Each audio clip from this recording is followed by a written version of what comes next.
a simple man, the son of a humble carpenter who lived more than 2,000 years ago in a remote region of the Roman Empire. He changed the course of our planet's history forever. For some, this extraordinary man, who claimed to be the Son of God, never existed. For others, faith makes his existence indisputable. But what is the truth? Did a man named Jesus really exist 2,000 years ago? And if he did, was he truly the Son of God, capable of performing extraordinary deeds? Today we will embark on a journey to discover one of the greatest mysteries in history. In the first part of the video, we will look for evidence that attests to the real existence of an extraordinary man who lived more than 2,000 years ago. In the second part, however, we will go beyond the limits of knowledge and explore one of the most fascinating enigmas surrounding this incredible story: the resurrection of Jesus. Here, we will search for possible evidence that attests to this extraordinary and miraculous event, an event that changed the history of humanity. But before we begin this fascinating and mysterious journey, which we are sure will intrigue you and keep you glued to the screen, we invite you, as always, to subscribe to the channel because your support is fundamental for us, as it helps us grow and continue to investigate everything that lies at the limits of knowledge. The first question we need to answer is, did Jesus really exist, or is his figure just the result of the imagination and religious thought of the first Christians? To try to clarify this first fundamental point, we need to analyze all the historical sources that can offer us information about the existence of Jesus. The historical accounts about the life of Jesus can be divided into two main categories. On one hand, we find sources belonging to the religious tradition, such as letters from the apostles. On the other hand, we find secular accounts, that is, documents that are outside the Christian tradition. And among these, the writings of Roman and Jewish authors stand out, such as Tacitus, Suetonius, Flavius Josephus, and Pliny the Younger, who offer indirect references to Jesus, although these are not detailed. We will explain why later. These sources still represent an important piece to understand how the figure of Jesus was perceived outside of the faith, Jesus' Christian community. But to better understand the historical figure of Jesus, it is essential to immerse ourselves in the historical and political context of Jesus' time. He was born and lived in Palestine, then controlled by the Roman Empire. Palestine was a land marked by political, religious, and cultural tensions, as the Jewish population struggled under Roman occupation and heavy taxation. According to Christian tradition, Jesus was born in Bethlehem, and we know that he definitely spent part of his life in Nazareth, a small village in Galilee. But how do we historically determine the year of Jesus' birth? To date the birth of Jesus, we have to refer to what is written in the Gospels and relate this to the historical data we have. The main references are the Gospel of Matthew and the Gospel of Luke. Even though there are contradictions between them, both Gospels mention Bethlehem as the place of birth. Matthew states that Jesus was born during the time of Herod. We know that Herod died in 4 AD. Luke, on the other hand, tells us that Jesus was born during the census ordered by Quirinius, the governor of Syria. Historically, however, the census is dated to 6 AD, which is 2 years after the death of Herod. To resolve this inconsistency, some scholars suggest that Luke may have confused or reinterpreted an earlier administrative event, or that he was using a theological tradition rather than an accurate historical account. So we cannot determine the exact year of birth, but as we will see later, we know from various sources that a man named Jesus lived during this historical period, a time when the Roman Empire was ruled by Caesar Augustus and later by Tiberius, while Judea was under the administration of the Roman prefect Pontius Pilate. In those years, the situation in Palestine was quite complex, and to administer the region, the Roman authorities relied on the collaboration of the local religious elites, particularly the Sadducees, who managed the temple. However, the Jewish society of the time was deeply divided into various religious and political groups. And among these, we find the most influential group among the common people, the Pharisees, known for being careful scholars of Mosaic law and extremely strict in observing the Torah. Then there were the Sadducees, conservative aristocrats who, as we have seen, controlled the Temple of Jerusalem and collaborated with the Romans. The Zealots, on the other hand, were a revolutionary movement that sought to free Judea from Roman rule through armed rebellion. Finally, we find the Essenes, an ascetic and communal sect that lived in isolation, awaiting the end of times. And according to some researchers, Jesus may have been part of this group, or at least his thinking may have originated from them. The Essenes were known for their ascetic lifestyle. They renounced material possessions, practiced celibacy, and followed a vegetarian diet. They lived in isolated communities, often far from urban centers, dedicating themselves to daily ritual purification and a strict observance of Mosaic law. They were strongly messianic and fervently awaited a divine intervention that would bring victory for the sons of light against the sons of darkness. According to their view, these represented the enemies of the chosen people, including the Romans and the corrupt religious elites. Their communion rituals included symbolic meals of bread and wine, a detail that has led many to see a resemblance to the Christian Eucharist. Some points of contact between the thought of the Essenes and that of Jesus seem evident. Both criticized the religious authorities of the time and the Temple of Jerusalem, which they considered corrupt. Even the proclamation of the kingdom of God, at the center of Jesus' preaching, finds similarities with the apocalyptic messianism of the Essenes, who were waiting for the restoration of the divine order. Furthermore, the baptism practiced by John the Baptist, a figure who may have had contact with the Qumran community, shows similarities with purification rituals. Essenes, however, the differences between Jesus and the Essenes are just as significant. The Essenes were a closed and elitist group, while Jesus was known for approaching sinners, the sick, and the marginalized, breaking social and religious barriers. While the Essenes strictly observed the Torah, Jesus interpreted the law more flexibly, focusing on love for one's neighbor and the heart of the law itself. Furthermore, Jesus' message was universal, addressed to everyone, including Gentiles. That is, all those men and women who were not part of the people of Israel, while the Essenes considered themselves the only true chosen people. It is therefore more accurate to state that, although some theories suggest that Christianity may have drawn inspiration from the Essenes, there is no direct evidence that Jesus was part of this sect. Rather, it seems more likely that he operated in a context influenced by multiple Jewish traditions, including that of the Essenes. So can we say that a man named Jesus really existed in that era? Some scholars, especially in the past, have argued that Jesus might be only a mythical or symbolic figure, a sort of synthesis of the various religious and philosophical movements that were present at that time. But as we will see in detail, this is a theory that is disproved. To do this, let's analyze those secular sources free from religious bias that speak to us about Jesus. Let's start with Tacitus, one of the greatest Roman historians, who mentions Jesus in his Annals, written around 116 AD.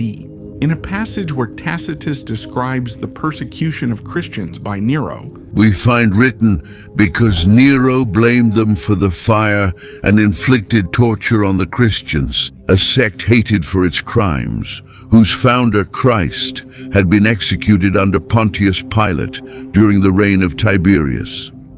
Temporarily suppressed, this pernicious superstition broke out again, not only in Judea, where it originated, but also in Rome. Tacitus refers to Christus as the founder of Christianity, indicating that his execution took place under the Roman procurator Pontius Pilate during the reign of Tiberius. This passage is very significant because it comes from a non-Christian author, and moreover one who was hostile to Christianity, and therefore gives important objectivity to the testimony. Suetonius, another important Roman historian, indirectly mentions Jesus in his De Vita Caesarum, in the section dedicated to Emperor Claudius. Since the Jews, instigated by Chrestus, were causing continual disturbances, the emperor expelled them from Rome. The reference to Chrestus is generally interpreted as a reference to Christ. Although Suetonius does not provide details about the figure of Jesus, The mention of these disturbances suggests that Christian preaching had already begun to create divisions within the Roman Jewish community. Around 49 AD, the period to which the expulsion refers. Flavius Josephus, a Jewish historian who lived in the 1st century, provides two possible references to Jesus in his Jewish antiquities. The first is known as the Testimonium. However, this testimony is controversial because it is suspected that it may have been later manipulated by Christian historians. Now there was at that time Jesus, a wise man, if he can be called a man. He performed extraordinary works and taught the truth with joy to many, attracting many Jews and also many Greeks to himself. He was the Christ. When Pilate, on the suggestion of the leaders among us, condemned him to the cross, those who had loved him from the beginning did not stop following him, and the group of Christians named after him has not yet disappeared. Many scholars believe that this version was altered by Christian scribes, but a more neutral version might have been this. Now, there was at that time Jesus, a wise man. He performed extraordinary works and attracted many Jews and Greeks. When Pilate condemned him to the cross, those who had loved him from the beginning did not stop following him. A second important reference is found in Jewish antiquities, where Josephus mentions James, identifying him as the brother of Jesus, called the Christ. Ananus called together the judges of the Sanhedrin and brought before them James, the brother of Jesus, who was called Christ, and some others, accusing them of having violated the law, and handed them over to be stoned. Some of you might be surprised by the fact that Jesus could have brothers, but actually this is still a debated issue today. Generally speaking, there are two schools of thought. The first admits that Jesus had brothers and sisters, as we find written in several verses of the Gospels. The second line of thought, on the other hand, invites us to discern the meaning of brothers. According to Orthodox Christians, the Greek term adelphi, used to indicate the word brothers, can have a broader meaning, which can also refer to cousins or general close relatives. This is a highly debated religious topic because it has various implications, such as the perpetual virginity of Mary. But without going further into it, we can say that in the Gospels, brothers are clearly mentioned, and that the meaning of the term varies depending on the translations. But let's go back to our testimonies and analyze what Pliny the Younger, governor of Bithynia, wrote to Emperor Trajan around 113 AD. They had the habit of gathering on a set day before dawn and singing hymns to Christ as to a god, and to bind themselves by an oath, not for any crime, but not to commit theft, robbery, or adultery, not to break their word, and not to deny a deposit when asked. In this testimony, Pliny does not go into detail about the figure of Jesus, but the reference shows how the veneration of Christ was already deeply rooted in the Christian community of the time. Another indirect but very interesting testimony is that of Julius Africanus, a historian who lived between the 1st and 2nd centuries AD. In a discussion about the darkness that occurred after the crucifixion of Jesus, he quotes Thallus, an earlier historian whose writings have not survived and are known only through secondary sources. Thallus, in the 3rd book of his Histories, calls this darkness a solar eclipse, which seems implausible to me, since a solar eclipse cannot occur during a full moon. In this case, we not only have the testimony of the existence of Jesus and his death, but also of the miraculous event that is said to have occurred after his crucifixion, and which, according to Africanus, cannot be attributed to a solar eclipse, because Passover is usually celebrated on the 14th day of the month of Nisan, which always falls near the full moon. A lesser-known testimony is a letter from Mera bar Serapion, a Syrian historian who is believed to have lived between the 1st and 3rd centuries AD. The letter, written in Syriac, is addressed to Serapion's son and contains a moral and philosophical reflection on the persecution of wise men and the destruction of their persecutors. What advantage did the Athenians gain by killing Socrates? From that moment, they were punished by famine and plague. What advantage did the Samians gain by burning Pythagoras? In an instant, their land was covered with sand. What advantage did the Jews gain by killing their wise king? From that moment their kingdom was taken away. Their God has justly avenged these 3 wise men. The Athenians died of hunger. The Samians were overwhelmed by them. And the Jews, destroyed and driven from their land, now live in total dispersion. But Socrates is not dead, thanks to Plato, nor Pythagoras, thanks to the statue of Hera, nor the wise king, thanks to the new law he gave. Most scholars identify the wise king with Jesus, thanks to the reference to the Jews who killed him and the reference to the new law. And finally, thanks to the mention of the destruction of their kingdom, which is interpreted as the destruction of the Temple of Jerusalem, which happened in 70 AD at the hands of the Romans. As we have seen, all these accounts are fragmentary.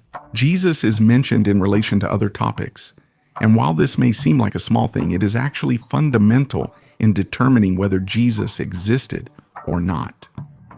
Someone might object, claiming that if the historians of the time did not deal in detail with the figure of Jesus, this means he did not exist. Because a man who changed the fate of humanity would surely have attracted the interest of scholars. Actually, that's not the case. On the contrary, the testimonies we've seen, although fragmentary, are extraordinary. In fact, we must not forget that Jesus was born in a province of a huge empire, and he was just one of many men who claimed the title of prophet. No historian of the time would have been interested in the story of this humble man, the son of a carpenter from Nazareth. Instead, something mysterious made the story of Jesus so extraordinary that it crossed the boundaries of his small world and spread throughout the planet, giving rise to a new vision of the world. So we should ask ourselves, what happened that was so extraordinary? Certainly, according to what the Gospels report, Jesus performed extraordinary actions, often in front of hundreds of people. But was there perhaps an event that made his story so incredible that it led his disciples to have no more doubts that Jesus was the Son of God? This event is, without a shadow of a doubt, his resurrection. We have an accurate testimony that comes to us from the Gospels, but can we consider these texts reliable, given that they are part of the religious tradition? The first thing to determine is the place where Jesus was buried. Tradition tells us that after the crucifixion of Jesus, a man, a certain Joseph of Arimathea, a wealthy merchant and owner of a fleet of ships, a senator of the Sanhedrin, which was the council of the highest religious magistrates of the Jewish people, secretly went to Pontius Pilate and asked for the body of Jesus. Covering all the burial expenses, this gesture would later cost him dearly. In fact, he would be imprisoned and stripped of all his possessions, and only after spending 13 years in prison, he would be freed by the new governor, Tiberius Alexander, and he would rebuild his fortune, which he would use for the spread of the Christian faith. The story of the fate of Joseph of Arimathea is a very important element. Let's assume that Joseph used a tomb he owned in a place near the crucifixion of Jesus, and this place is still a place of worship today, known as the Holy Sepulchre. But how do we know that this was actually the place where Jesus was buried? The historical sources we have are the 4 Gospels, which we shouldn't see as a single source, but as 4 different sources. They all tell the same story, even though there are some differences. And it's exactly these differences that make the story more believable, because they're inevitably subject to the interpretation of each individual author of the time. A fabricated story wouldn't have shown these differences. One of the key points which matches all the accounts is the tomb where Jesus was buried. The tomb was found empty.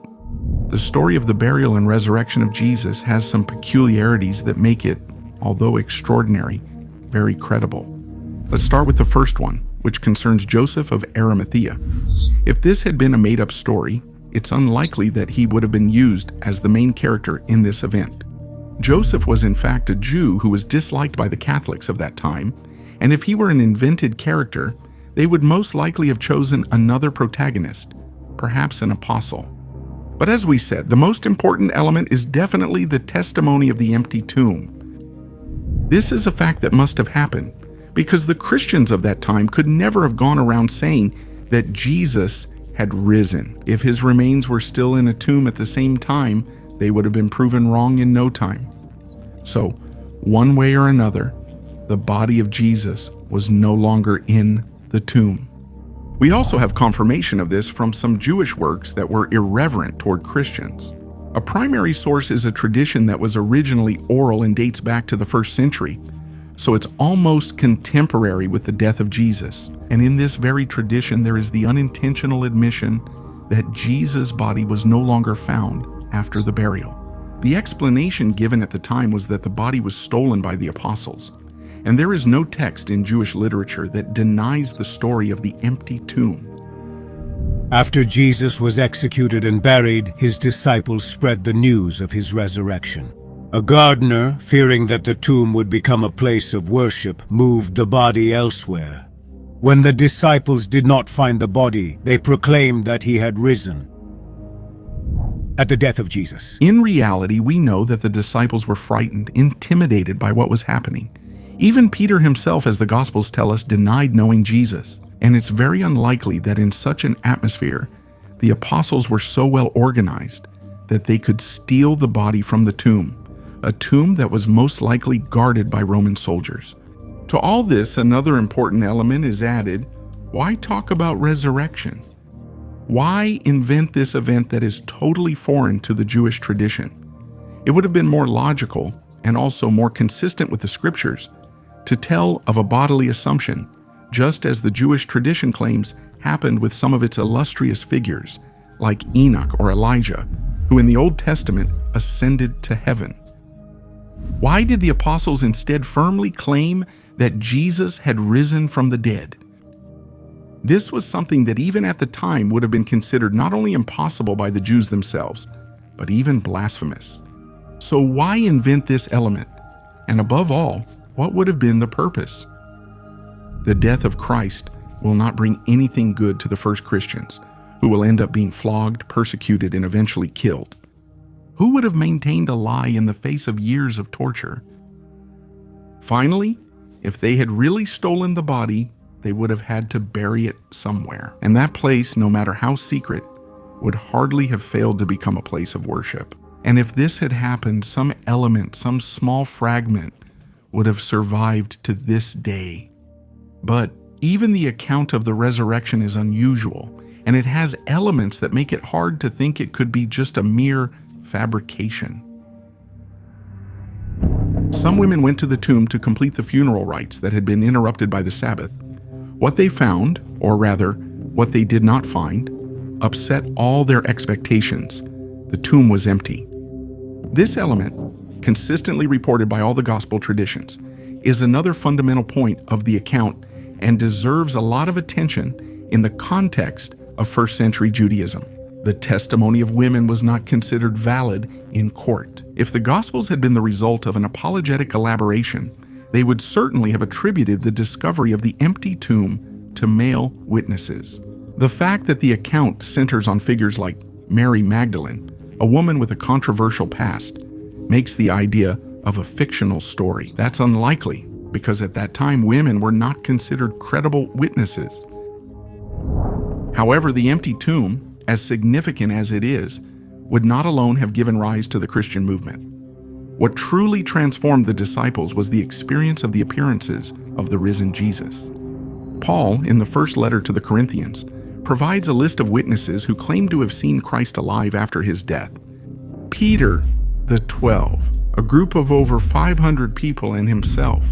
This list, which constitutes one of the oldest testimonies about the resurrection, dates back to just a few years after the events and is narrated by a very particular witness, Paul of Tarsus. Paul of Tarsus, before becoming the most fervent apostle of Christianity, was known as a fierce persecutor of the followers of Jesus. A zealous Pharisee and an expert in Jewish law, he considered Christians a threat to the purity of the Jewish faith and actively participated in their repression. However, his life changed radically during the journey to Damascus, where he was going to arrest more Christians. According to the Acts of the Apostles and his own letters, Paul had a personal encounter with the risen Christ. This mystical experience not only transformed him inwardly, but also led him to dedicate the rest of his life to spreading the message of the gospel among both Jews and Gentiles. Paul's conversion is all the more significant when you consider that he had nothing to gain, but everything to lose. Reputation, social status, and personal safety. Moreover, his testimony is particularly important because it comes from a former enemy of Christianity, and this makes his proclamation of the resurrection even more extraordinary. At this point, it could be assumed that this entire reconstruction, even though it is full of bizarre elements, might have been constructed centuries after the death of Christ. But is that really the case? Historians agree that the accounts of the resurrection are among the oldest traditions of Christianity and are close to the events they describe. The formula quoted by Paul in his letters to the Corinthians, which states that Christ died for our sins, according to the Scriptures, he was buried and rose again on the third day, according to the Scriptures, and appeared to Cephas, then to the 12. It dates to a few years after Jesus' death.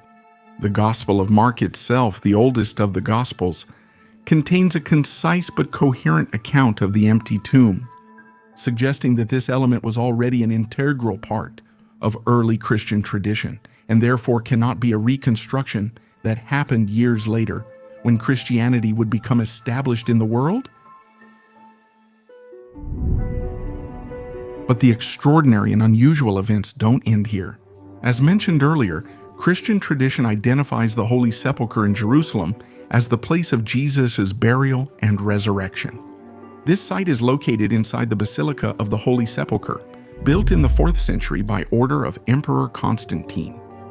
In recent years, archaeological studies have strengthened the connection between this tomb and the Gospel narrative. In 2016, during the restoration work, a team of experts from the National Technical University of Athens, led by engineer Antonia Maropoulou, removed the marble slab that covered the site. The discovery revealed a burial bed carved into the rock, surprisingly in line with the descriptions found in the Gospels. The burial bed carved into the rock, which emerged beneath the marble slab, matches the Jewish burial customs of the 1st century. The limestone and the layout of the site are consistent with the description in the Gospels of the place where the body of Jesus was laid. In addition, 2 overlapping marble slabs were found, an upper one dating back to the Crusader era with an engraved cross, and a lower one dating to the Constantinian period, which confirms the ancient veneration of the site. The mortar found on the lower slab dates back to the 4th century, confirming that the place was venerated as the tomb of Christ as early as the time of Constantine. Finally, Jerusalem's walls during Jesus' time align with historical and archaeological evidence. During the restoration work, some unusual phenomena were also observed. Some witnesses reported perceiving a sweet and inexplicable fragrance coming from the tomb, a detail that, according to some, recalls mystical descriptions of holiness in the Christian tradition. For others, it might have been possible that the restoration work brought to light the ancient ointments used on the body during the burial. A more surprising phenomenon, however, involves some electronic measuring instruments used by the scientists, which recorded electromagnetic anomalies around the tomb. When these were placed vertically above the funerary bed, some devices reportedly stopped working properly, and no satisfactory technical explanation could be provided. Clearly, we can take these latter events as mere auto-suggestion if we look at them from our secular point of view. They make us a bit embarrassed because they are linked to a series of miraculous events, including, for example, those found in the shroud and in other artifacts, or events related to the resurrection or to Christian rites, such as the Eucharist. But we have already talked about all this briefly in a video that you can find on the channel. But soon, we will make a much more extensive special, which we are sure will not leave you indifferent. What we can say to sum up what we talked about today is that the historical existence of a man named Jesus, who lived in Palestine, is historically accepted. Furthermore, there seems to be a consensus about the occurrence of an extraordinary event, narrated since the very first years after the death of Christ, which could have been the driving force behind the enormous spread of Christian thought in the following centuries. It might be useful to point out that it would be a mistake for anyone to look for proof in historical data that Jesus is the Son of God.